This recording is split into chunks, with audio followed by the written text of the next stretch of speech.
ଚାରି ଏକର ନେଇଗଲେଣି ବା।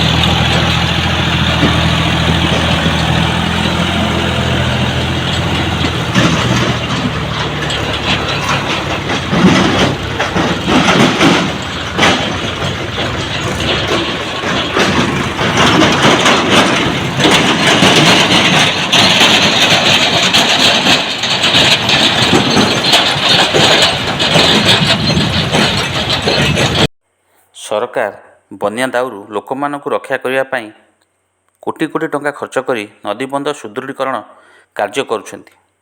ମାତ୍ର ଏହାର ସୁଯୋଗରେ କେତେକ ଖଳ ବ୍ୟକ୍ତି ନଦୀବନ୍ଧକୁ ମାଟି ଯୋଗାଇବା ଆଳରେ ବୈତରଣୀ ନଦୀ ଗର୍ଭରୁ ଜେସିବି ଓ ଟ୍ରାକ୍ଟର ସାହାଯ୍ୟରେ ହଜାର ହଜାର ଟ୍ରିପ୍ ମାଟି ଲୁଟ୍ କରୁଥିବାର ଜଣାଯାଇଛି।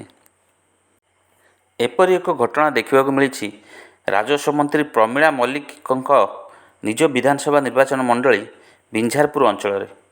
ଏହି ନିର୍ବାଚନ ମଣ୍ଡଳୀ ଅଧୀନସ୍ଥ କମାଣ୍ଡିହ ପଞ୍ଚାୟତର ବଳରାମପୁର ଗ୍ରାମ ନିକଟସ୍ଥ ବୈତରଣୀ ନଦୀ ଗର୍ଭରେ ଥିବା ପ୍ରାୟ 15 ଏକର ସରକାର ଜମିରୁ ଦୈନିକ ହଜାର ହଜାର ଟ୍ରିପ୍ ମାଟି ଚୋରା ଚାଲାଣ କରାଯାଉଛି।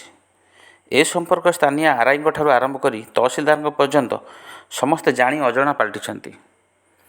ଏହି ମାଟି ଚୋରା ଚାଲାଣ ହେବା ପରେ ନଦୀର ଗତିପଥ ପରିବର୍ତ୍ତନ ହେବାର ଆଶଙ୍କା ସୃଷ୍ଟି ହୋଇଛି, ଯାହାଫଳରେ ଯାଜପୁର ଜିଲ୍ଲା ସମେତ ଭଦ୍ରକ ଜିଲ୍ଲାର ନଦୀକୂଳିଆ ଗ୍ରାମବାସୀଙ୍କ ପ୍ରତି ବିପଦର କାରଣ ପାଲଟିଛି।